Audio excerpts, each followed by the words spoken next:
말씀 마태복음 5장 9절의 말씀을 보겠습니다. 마태복음 5장 9절.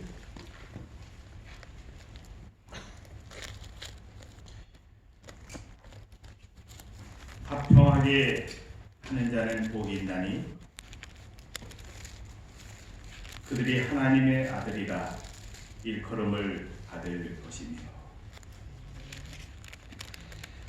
화평하게 하는 자는 복이 있나니 그들이 하나님의 아들이라 일컬음을 받을 것이며.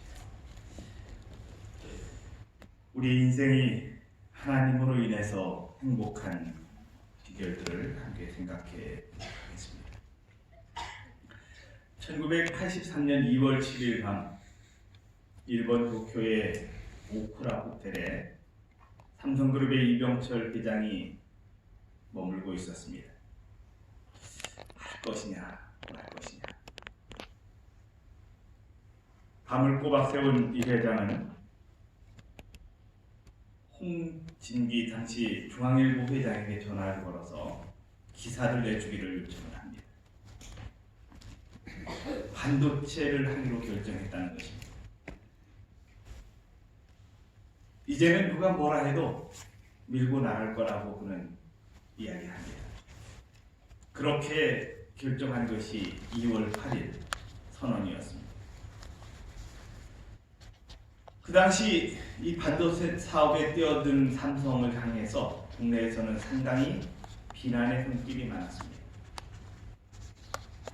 분명히 1, 2년 안에 실패할 거라는 것입니다. 당시에 한국 반도체가 이 사업에 뛰어들었다가 자금난으로 어려움을 겪고 있었고요. 그래서 그것을 알고 있는 국내 기업들은, 국내 언론들은 삼성은 반드시 실패할 거라고 생각을 했습니다. 성공할 거라고 믿어주는 사람 별로 없었습니다. 근데 이 삼성은 이 사업을 시작하기 이전에 10년 동안 이미 모든 조사를 마쳤고 모든 것들을 파악하고 있었습니다. 자신감이 있었다는 얘기입니다. 그래서 주위의 어떤 비난이나 또 잘못된 기사들로 인해서 흔들리지 않았습니다. 결국 지금 어떤 결과를 가져왔나요? 제가 얼마 전에 작년에 베트남을 갔더니 베트남의 삼성이 이렇게 우리 한국처럼 말이죠. 쭉 막 이렇게 선전이 되고 있는 모습들을 봤습니다. 왠지 뿌듯한 느낌이 들어요. 외국 나가 보면 더 그런 것들이 많이 느껴집니다. 우리는 과연 불가능한 일이라고 생각하면서 포기하는 일들이 무엇일까요? 화평케 하는 것은 우리 자신이 못할 일처럼 느껴지지 않습니까? 10년을 믿어도 20년을 믿어도 똑같은데 어떻게 화평케 하는 자가 될 수 있을까요? 그런데 그것은 우리가 이 회장의 모든 그 사업에 대한 구상이나 그것에 대한 비전을 가지고 연구하거나 그리고 그것이 결국 검토해서 확실한 확고한 어떤 신념을 가지기까지 그 일을 계속해서 연구하고 설립했던 모습들을 보면서 우리 자신이 무엇을 도전해야 하는지에 대한 새로운 생각들을 가지게 해줍니다. 이 사업이 4,400억을 투자해서 또 연구비로는 100억을 투자해서 처음에 시도했던 부분이었습니다. 우리는 천문학적 숫자라서 쉽게 생각할 수 없는 부분이긴 하지만요. 그런데 그렇게 시작했던 사업이 지금 전 세계적인 삼성의 브랜드를 가져오는 모습을 확인할 수가 있습니다.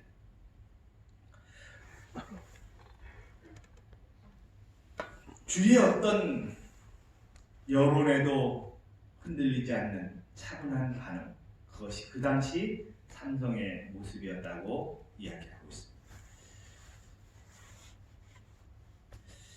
화평케 하는 자는 복이 있나니 그들이 하나님의 아들이라 일컬음을 받을 것입니다. 근데 이 화평케 하는 것이 세 가지의, 조금 이따 다시 설명을 드리지만요, 세 가지의 모습이 있습니다. 첫째는 내 자신과의 화평입니다. 내 자신의 화평입니다. 두 번째는 타인과의 화평입니다. 그리고 정말 중요한 것은 하나님과의 화평입니다. 이런 세 가지가 함께 할 때 진정한 화평을 경험할 수 있습니다. 여기 이런 글이 있습니다. 미국의 홈키스 대학의 심리학자인 브로더스는 이렇게 표현을 합니다. 세상에서 화평케 하는 일보다 더 하나님을 닮은 일은 없다. 아무리 어려운 일이 있어도 하나님과 함께라면 아름다운 추억이 되고 승전가가 되고 사랑의 흔적이 되는 모습들을 봅니다.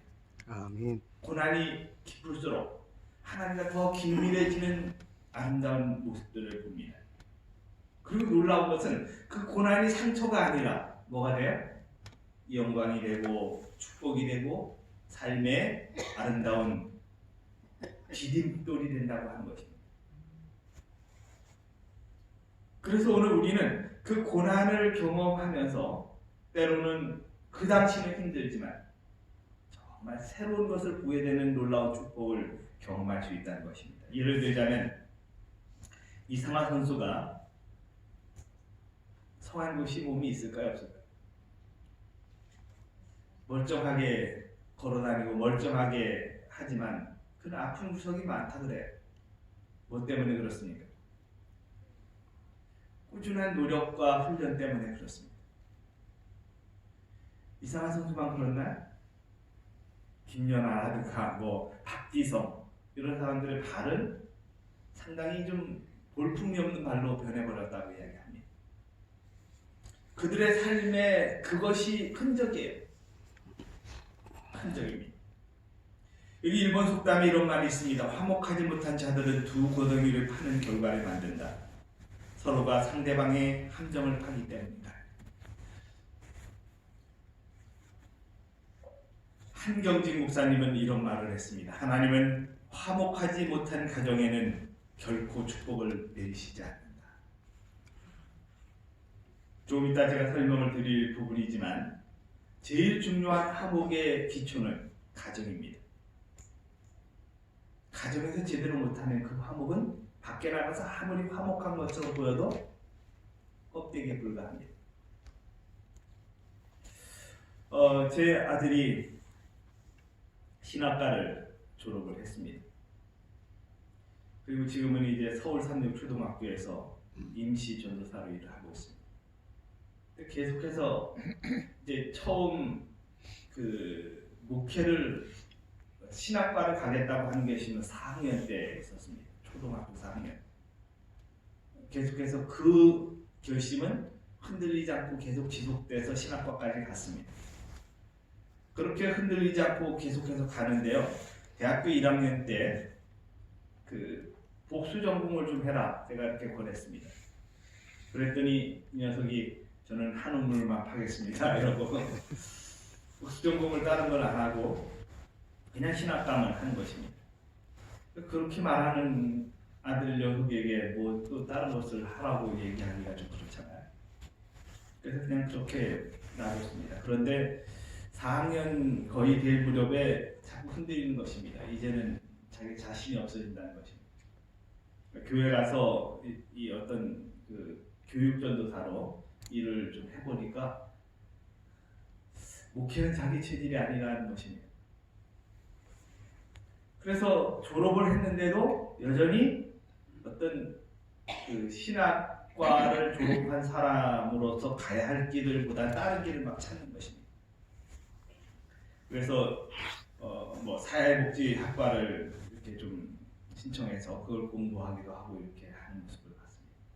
어느 날 갑자기 친한 신학과 형이 그 형은 이제 다른 거를 하다가 아직 졸업을 못해 올해 졸업을 합니다. 형이 연락이 와서 야 서울 참여 초등학교에서 사람 그 교육전도사를 필요로 하는데 갈래? 이렇게 물었습니다. 근데 얘가 고민을 하면서 대답을 못 하고 있었어요. 근데 그 친구가 목사님에게 이야기를 해서 그 서울삼립초등학교 목사님이 바로 전화가 와가지고 몇 가지 물어보더니 그럼 같이 일하자 이렇게 했습니다. 거절도 못하고 갑자기 이렇게 수용을 하게 됐어요. 그래서 이제 서울삼립초등학교로 가게 됐습니다. 가서 일을 하는데 저는 끊임없이 제 아들에게 이야기합니다. 너는 신학과를 나왔으니까 목회를 좀 했으면 좋겠다. 근데 아들이 자꾸 이렇게 부담을 가지니까 제 아내는 저에게 왜 아들에게 자꾸 부담을 주냐고 이야기합니다. 근데 저는 이렇게 끝까지 말했습니다. 이 부담은 계속해서 주고 있다고 해요. 얼마 전에 아들이 전화가 왔습니다. 아빠도 계속해서 그렇게 말하고 할머니가 또 졸업할 때 차를 하나 사주셨거든요. 신학과 목사님이 되면 신학과 그래서 목사가 이제 목회를 하면 사주겠다고 약속한 건데 미리 약속한 거니까 사주겠다 해서 사주셨습니다. 할머니도 부담되고 아빠도 부담되고 그래서 끝까지 한번 시작해 보겠다. 목회 얘기를 한번 도전해보고 그 다음에 영 안 되면 그 다음에 포기하겠다 이렇게 얘기를 했습니다. 거기까지 간 것만 해도 저는 대단히 큰 제 마음속에 이렇게 행복이 찾아왔습니다. 여러분이 자녀들이 이렇게 목회를 하시는 분들이 또 있을 것 같습니다. 근데 다 이렇게 좀 갈등을 겪지 않나요? 아마 그럴 거라고 생각을 합니다. 아무튼 저는 그 아들의 이렇게 과정들을 보면서 하나님이 분명히 인도하시는 과정들을 봅니다. 자기가 생각지도 않고 따르기를 결심하고 이렇게 준비하고 있는데 갑자기 가게 되는 경우를 보면서 이건 분명히 하나님이 인도하셨다라고 생각을 제가 내리면서 아들을 위해서 기도하는 일밖에 없었습니다. 근데 최근에 그렇게 이야기하는 모습 속에서 아들에게 제가 또 부담되는 말을 하지 않으려고 가만히 있었지만 제 나름대로는 정말 하나님이 인도하시는 과정들이 있구나 그런 생각을 많이 해봅니다. 아멘. 근데 아들의 마음속에 자꾸 뭘 생각을 해요? 목회를 안 하려고 하니까 부담이 자꾸 되는 것입니다. 근데 결과적으로 결정을 하고 나니까 마음이 편하다고 이야기합니다. 화평이 찾아온 것입니다. 우리는 때때로 인생에서 많은 고민들을 합니다. 조금 전에 제가 서두에서 말씀을 드렸지만 화평의 세 가지 차원이 있습니다. 첫째는 하나님과의 화목입니다. 자신과의 화평이 이루어지지 않고 타인과의 화평이 이루어지지 않으면 하나님과의 화평이 이루어질 수가 없어요. 근데 중요한 것은 이 뒤에 것들을 하나님을 화평 관계로 가면 저절로 이루어지는 관계이기도 합니다. 좀 모순이 있는 것처럼 들려질지 모르겠으나 정말 중요한 것은 하나님과의 화평을 먼저 찾는 일이라고 하는 것입니다. 그런 어떤 모습들이 정말 우리의 삶에서 새로운 것들을 경험하게 해주는 놀라운 축복들을 가져오게 합니다. 욥기 22장 21절의 말씀을 봅니다. 화면에 있으니까 함께 읽어보면 좋겠습니다. 너는 시작. 너는 하나님과 화목하고 평안하라. 그리하면 복이 내게 임하리라. 아멘. 글자가 작아서 잘 안 보이시나요? 너는 하나님과 화목하고 평안하라. 그리하면 복이 내게 임하리라. 그런데 욥기 22장 21절로 25절까지 여기 내용들이 쭉 나오는데 그 가운데 몇 가지 교훈들이 있습니다. 우리가 어떻게 하면 하나님과 화평을 누릴 수 있을지 하는 부분들을 다뤄지고 있습니다. 사람들은 다 화평을 원합니다. 평안하기를 원합니다. 그러나 어떤 평안은 거짓된 것도 있고 어떤 평안은 참된 것도 있습니다. 이 세상이 주는 평안들은 때로는 아주 평안한 것처럼 보이지만 사실은 결론에 있어서 평안을 찾아주지 못합니다. 그래서 박진영 씨는 그의 노래 가운데서 이것도 해봤고 저것도 해봤다. 그런데 내 마음에 평안이 없다 이렇게 말합니다. 해본 거 다 해봤지만 자기가 하고 싶은 거 다 해봤지만 결과적으로 자기 자신의 평안을 찾지 못하는 것입니다. 근데 하나님이 주시는 평안은 진정한 평안이요. 그 평안을 얻으려면 하나님과 화목하라고 교훈하고 있습니다. 근데 첫째로 22절에 욥기 22장 22절에 하나님의 교훈에 마음을 두라고 하는 것입니다. 진정한 평화를 얻으려면 마음을 둔다고 하는 것은 피와 생명이 움직이는 심장, 곧 애정을 속에 둔다는 것입니다. 심장이 이렇게 뛰도록 느껴지는 어떤 결심이 필요하다는 것입니다.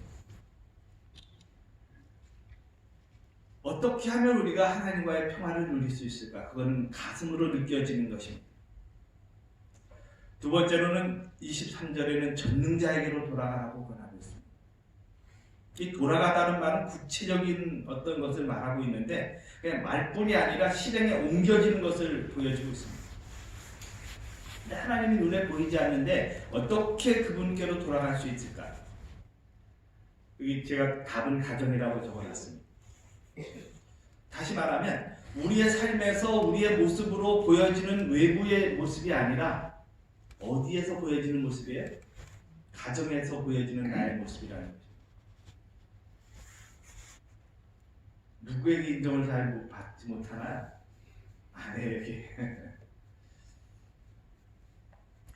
저도 외부에서 제가 보여지는 모습이 있고 제 가정에서 보여지는 모습이 있습니다. 저는 이제 뭐 이렇게 남자지만 여자 같은 성격을 좀 많이 가지고 있습니다. 그래서 요리도 좀 많이 하고요. 뭐 이렇게 해봅니다. 하루는 이제 어떤 수제비를 먹으러 갔습니다. 근데 들깨 수제비가 이렇게 있는데 너무 맛있어요. 그래서 이거 어떻게 만들었을까? 집에 가서 막 해보기 시작했습니다. 그래서 이제 제가 결론적으로 가장 이제 잘하는 것 가운데 하나는 세 가지만 딱 있으면 되는 거였습니다. 수제비인데 세 가지가 아니라 네 가지죠. 하나는 감자였고요. 또 하나는 양파, 그리고 들깨가루, 그리고 이제 밀가루 반죽 이러면 됩니다. 그 네 가지 가지고 이제 수제비를 했는데 반응이 상당히 좋았습니다. 첫째는 가정에서 이제 아이들에게 먹여 봤고요. 그 다음에 이제 손님 초대해서 제가 직접 뜯어서 막 해서 드려봤습니다. 근데 이제 대부분의 여자분들이 수제비를 한다 그랬더니 뭐라 그러냐면 육수를 내야 되는데 그 힘든 것을 왜 하느냐는 것입니다. 근데 저는 뭐만 가지고 해? 감자, 양파, 그리고 들깨가루. 이 세 가지만 딱 넣으면 그냥 끝납니다. 그래서 많이 이렇게 해봤습니다. 근데 그렇게 요리를 이렇게 해보다 나니까 요리에 대한 자신감이 좀 생겨요. 무슨 남자가 요리를 안 하나 이렇게 말씀하시는 분도 계실지 모르겠습니다. 그래서 이것저것 막 해보는데 어느 날은 이제 또 부침이가 좀 먹고 싶어서 부침이를 이렇게 반죽을 해서 이렇게 막 부치는데 아내가 없을 틈을 타서 해봅니다. 그리고 아내가 돌아오면 이제 같이 먹고 이렇게 해봅니다. 근데 그런 모습은 이제 일부적인 모습이에요. 일부적인 모습. 그래서 이제 제가 그렇게 해서 막 주변에 이제 준 분들은 제 아내에게 부러워합니다. 1등 신랑감이라고 말합니다. 그런데 제 아내는 그렇게 말하지 않습니다. 왜냐하면 제가 집에서 보이는 모습이 좀 그거하고 다르기 때문에 그렇습니다. 물론 뭐 제가 아주 못하지는 않습니다. 못하지는 않는데 아내가 원하는 부분에는 미치지 못하는 부분들이 있다는 것입니다.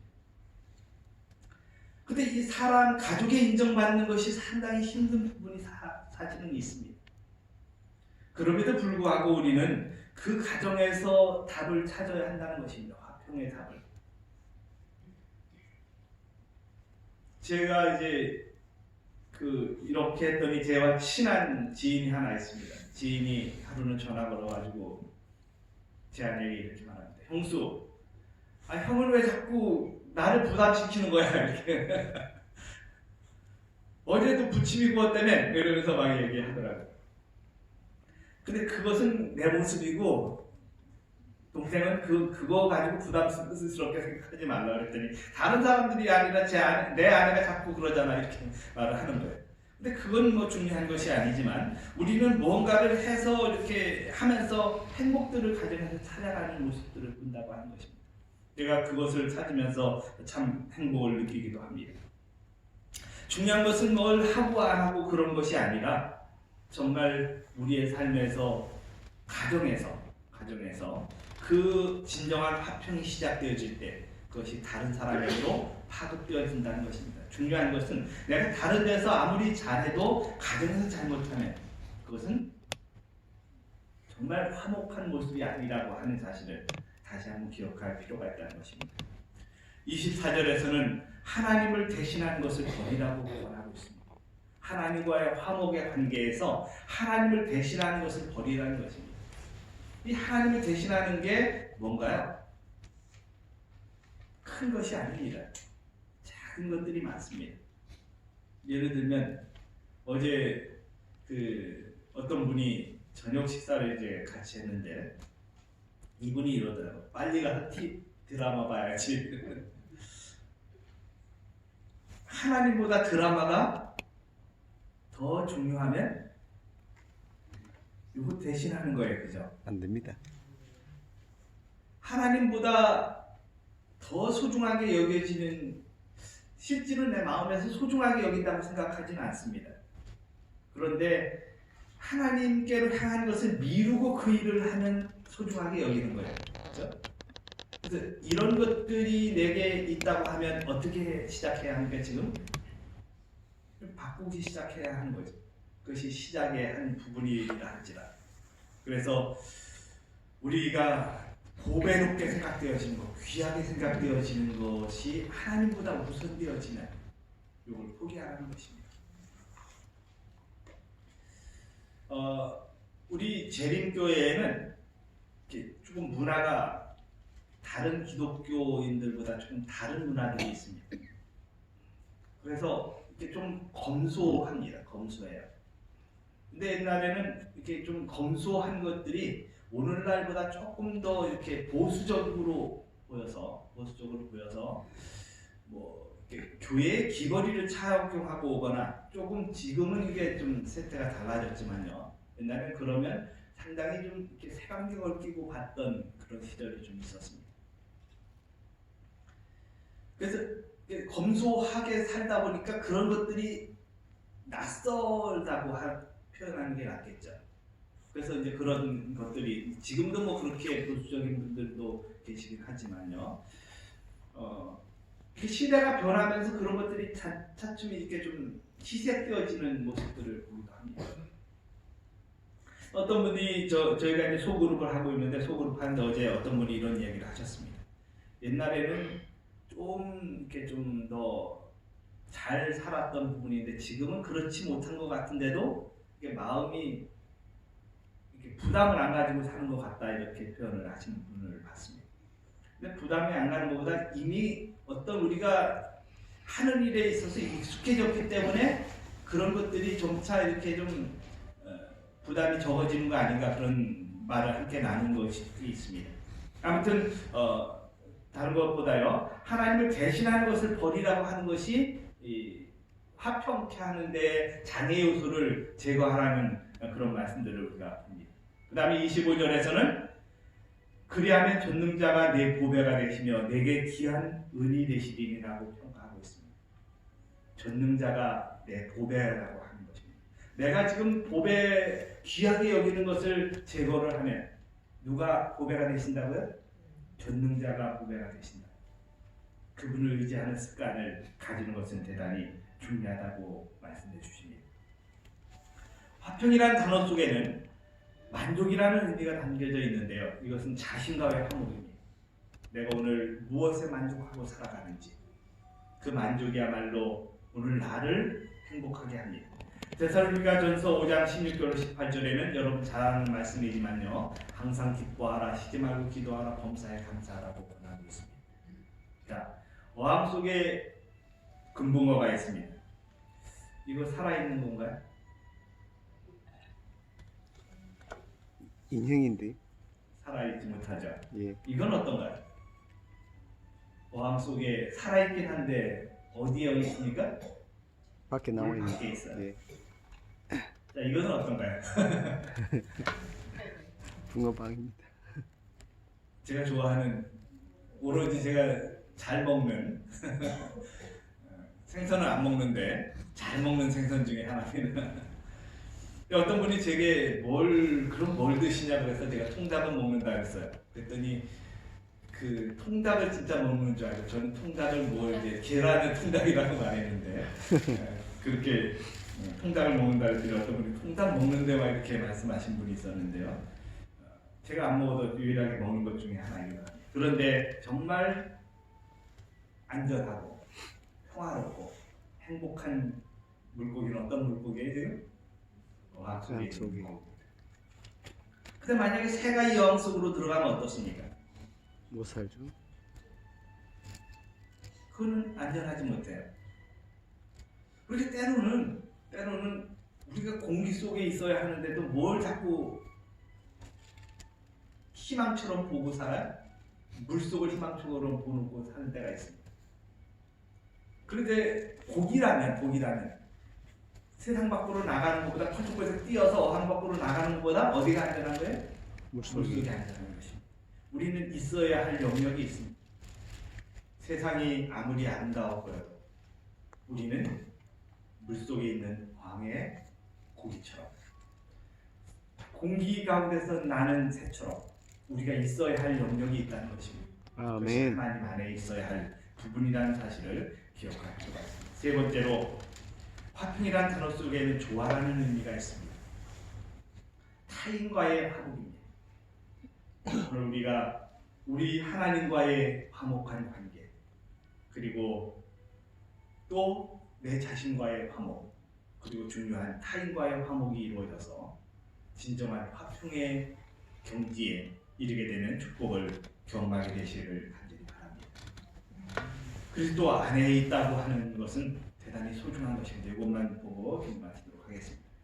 노예선이 1800년도에 되는데 이 옆에 있는 것이 노예선에 사람을 실은 모습입니다. 근데 어떻게 실었냐면 좀 더 많은 노예들을 실어오기 위해서 여기 옆에 보시는 것처럼 시루 가루 해가지고 빽빽하게 실어버렸습니다. 또 어떤 노예선들은 이렇게 사람을 실었습니다. 그래서 미국에 한 달 정도 걸려서 도착하면 50%가 6%가 죽었습니다. 근데 사람을 뭐로 여기는 거예요? 짐짝으로. 짐짝으로 여기거나 그렇게 하는 것입니다. 45%가 사망을 합니다. 그런데 오늘 우리는 그런 어떤 노예와 같은 그런 신분 가운데 있을 때 예수님이 십자가에 달려 돌아가심으로 오늘 우리에게 구원을 허락해 주셨습니다. 내 자신의 마음에 화평이 없을 때 예수님으로 인해서 화평을 얻게 하셨습니다. 그래서 로마서 5장 10절에는 우리가 원수 되었을 때 그의 아들의 죽으심으로 말미암아 하나님과 화목하게 되었으며 화목하게 된 자로는 더욱 그의 살아나심으로 말미암아 구원을 받을 것입니다. 그렇게 말하고 있습니다. 오늘 예수 그리스도의 십자가가 우리에게 자유로 허락해 줍니다. 진정한 화목을 경험하게 해주는 것입니다. 오늘 예수 그리스도로 말미암아 진정한 평안을 누리는 귀한 축복의 하루가 되시기를 간절히 바랍니다. 아멘. 기도드리겠습니다. 귀하신 저희들의 아버지, 정말 귀한 나의 구원의 주님으로 인해 감사합니다. 아멘. 오늘 그분의 손을 놓지 않게 도와주시옵소서. 아멘. 하나님과 화목하라고 하는 초청이 무엇임을 오늘 우리가 기억하도록 인도해 주시옵소서. 아멘. 진정한 평안을 허락해 주시는 예수님 귀하신 이름으로 간절히 기도드립니다. 아멘.